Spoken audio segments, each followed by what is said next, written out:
Okay, make x the subject of the formula. Now in this case, we've got square root of x equals y. Okay, so we remember that symbol, yeah, it means square root. And I want to get x equals, okay, we know now that that's what this means, make x the subject of the formula. We just want to work out what x would be, okay, in regards to this formula.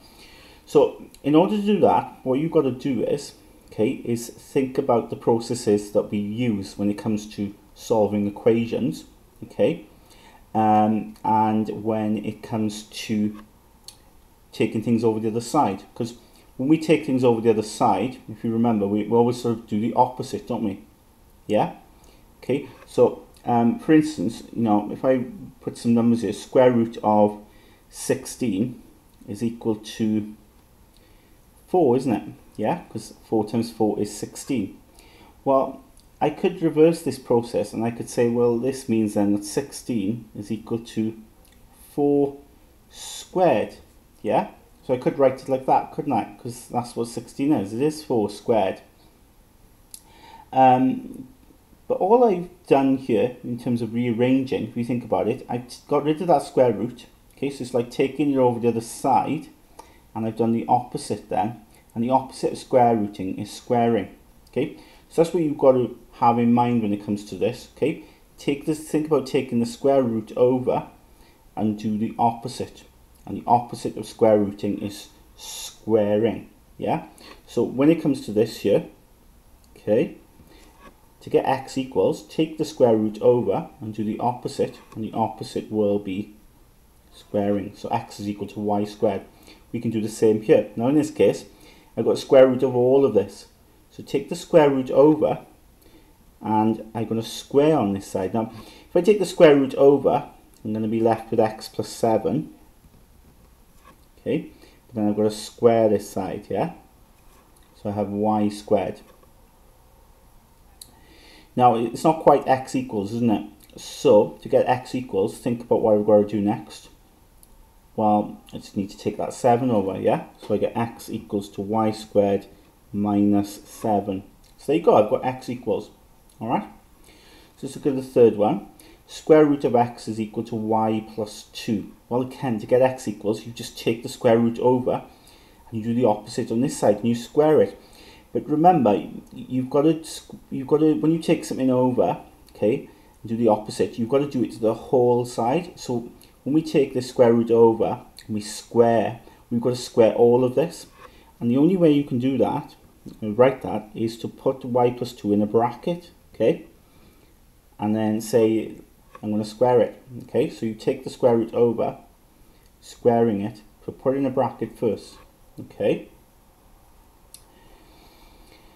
Next one, okay, we've got the square root of 3x equals y this time. Now notice in this square root we've got 3x here. It's not as x, it's 3x, but it's no different to what we had up here. Remember we had x plus 7. You take the square root over first, yeah? And you square. Okay? And then you leave the x plus 7 there. And then of course you take the 7 over. Now it's the same sort of thing here. Take the square root over and you square. But I'm left with 3x on this side.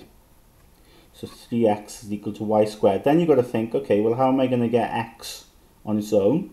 Okay, well, remember, 3x just means 3 times x.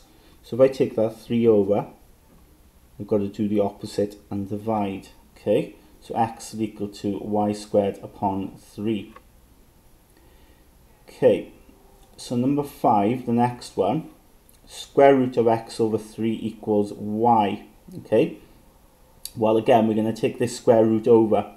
If I take the square root over, I'm just going to be left with x upon 3. So just write whatever's in that root, okay? X upon 3, and take the square root over, and you square that side. And then we can deal with the 3.